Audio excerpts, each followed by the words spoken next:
அஸ்ஸலாமலைக்கும். Hi friends, welcome to சலாமத் சமையல். இன்றைக்கி நம்ம ரொம்ப ஈஸியான டேஸ்டியான இட்லி மிளகாய் பொடி, இல்லை தோசை மிளகாய் பொடி, இல்லை தேங்காய் மிளகாய் பொடின்னு சொல்லுவோம் இல்லையா, அதுதான் செய்ய போகிறோம்.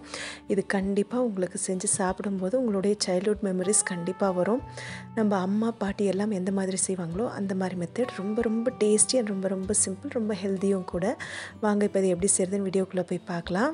வீடியோக்குள்ளே போகிறதுக்கு முன்னே நம்ம சேனல் சப்ஸ்கிரைப் பண்ண எல்லாருக்குமே ரொம்ப தேங்க்ஸ். சப்ஸ்கிரைப் பண்ணாதவங்க இப்போ சப்ஸ்கிரைப் பண்ணிக்கோங்க. வாங்க இப்போ வீடியோக்குள்ளே போகலாம். இதை செய்கிறதுக்கு நான் ஒரு பேன் எடுத்து வச்சுக்கிறேன். இது கொஞ்சம் சூடு ஆகும்போதே பார்த்திங்கன்னா இதில் நான் கடலைப்பருப்பு சேர்த்துக்கிறேன். ஒரு கப் அளவுக்கு கடலைப்பருப்பு எவ்வளோ எடுக்கிறோமோ அதே அளவுக்கு வந்து நான் உளுத்தம்பருப்பு எடுத்துக்கிறேன். அப்படி வேண்டாம் அப்படின்னு நினச்சிங்கன்னா நீங்கள் கடலைப்பருப்பு 3/4 கப் எடுத்துக்கிட்டு 1 கப் அளவுக்கு உளுத்தம்பருப்பு எடுத்துக்கணும்.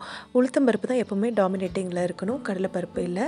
நான் ரெண்டும் ஈக்குவலான அளவை எடுத்துகிட்டு இப்போ இது வந்து நான் சிம்லேயே வச்சு தான் வறுத்துக்க போகிறேன். எந்த எண்ணெயும் சேர்க்கக்கூடாது. இது வந்து சிம்லேயே வச்சு நான் வறுத்துக்கிறேன். நல்ல கலர் சேஞ்ச் ஆகி கோல்டன் கலர் வந்து இந்த உளுத்தம் பருப்பும் கடலைப்பருப்பும் வந்து நல்ல ஒரு மணம் வரும். அந்த மணம் வர்ற வரைக்கும் நல்ல சிம்லேயே வச்சு ஒரு 15லேருந்து 20 நிமிஷம் வறுத்துக்கணும். அப்போ தான் ரொம்ப நல்லாவும் டேஸ்டியாகவும் இருக்கும். ஸோ கொஞ்சம் பொறுமையாக வறுத்து எடுத்துக்கலாம்.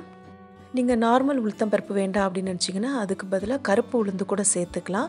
பட் வெள்ளை உளுந்து நார்மலாக எல்லாருமே வீட்டில் யூஸ் பண்ணுறதுங்கிறதுனால அதுதான் நான் காமிச்சிருக்கேன். இப்போ இது நல்லா வறுத்துட்டு ஒரு 15-20 நிமிஷத்துக்கு மேலே நல்லா ஆற வச்சுட்டு நல்லா கம்ப்ளீட்டாக ஆறுனதுக்கப்புறம் தான் இதை வந்து மிக்ஸி ஜாரில் சேர்த்து அரைச்சிக்கணும். இதுக்கு கண்டிப்பாக கல் உப்பு தான் சேர்க்கணும், பொடி உப்பு சேர்க்கக்கூடாது. தேவையான அளவு உப்பு, மிளகாய்த்தூள், தனி மிளகாய்த்தூள் சேர்த்துக்கிறேன். அதுக்கப்புறம் பெருங்காயத்தூள். ஏன்னா நம்ம இதில் கடலைப்பருப்பு சேர்க்கறதுனால பெருங்காயத்தூள் சேர்த்துக்கணும். அது மட்டும் இல்லாமல் மணத்துக்கும் தேவை. இது சேர்த்து அரைச்சிக்கலாம். அரைக்கிற பதம் வந்து பார்த்திங்கன்னா ரவை பதத்துக்கு அரைச்சி எடுத்துக்கணும்.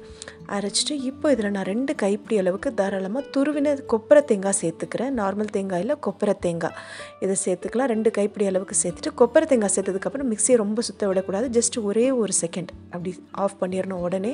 ஏன்னா எல்லாம் மிக்ஸ் ஆகிறதுக்கு மட்டும்தான் நம்ம சேர்க்க போகிறோம். ரொம்ப அரைச்சோன்னா எண்ணெய் விட்டுடும் கொப்பரை தேங்காய். மட்டும் இல்லாமல் டேஸ்ட்டும் மாறிடும். நம்ம அதை போட்டு சாப்பிடும்போது தேங்காய் தனித்தனியாக தெரியணும், அப்போ தான் நல்லாயிருக்கும். இப்போ இதை வந்து நான் ஒரு கண்டெய்னரில் ஸ்டோர் பண்ணி எடுத்து வச்சுக்கிறேன். இது நம்ம செஞ்சு வைக்கும்போது பார்த்திங்கன்னா ஸ்கூலுக்கு பசங்களுக்கு நம்ம கரண்ட் இல்லைனா கூட டக்குன்னு வந்து சட்னிக்கு பதிலாக இதை வச்சு கொடுக்கலாம். அது மட்டும் இல்லாமல் குழந்தைங்களுக்கு ஹெல்த்தியும் கூட. அண்ட் எங்கள் வீட்டில் பசங்களுக்கு இது ரொம்ப ஃபேவரெட்டும் கூட. அதனால் கண்டிப்பாக எப்போவுமே அரைச்சி வச்சுக்குவேன். நல்லெண்ணெய் வச்சு இதை நம்ம கொடுக்கும்போது ரொம்ப ஹெல்த்தி அண்ட் டேஸ்டியும் கூட. கண்டிப்பாக ட்ரை பண்ணுங்கள் நீங்களும். அண்ட் இந்த வீடியோ பிடிச்சிருக்குன்னா உங்கள் ஃப்ரெண்ட்ஸ் அண்ட் ஃபேமிலிக்கும் ஷேர் பண்ணிவிட்டு ஒரே ஒரு லைக் கொடுத்துட்டு கூடவே சப்ஸ்கிரைபும் பண்ணிவிடுங்க. தேங்க்யூ.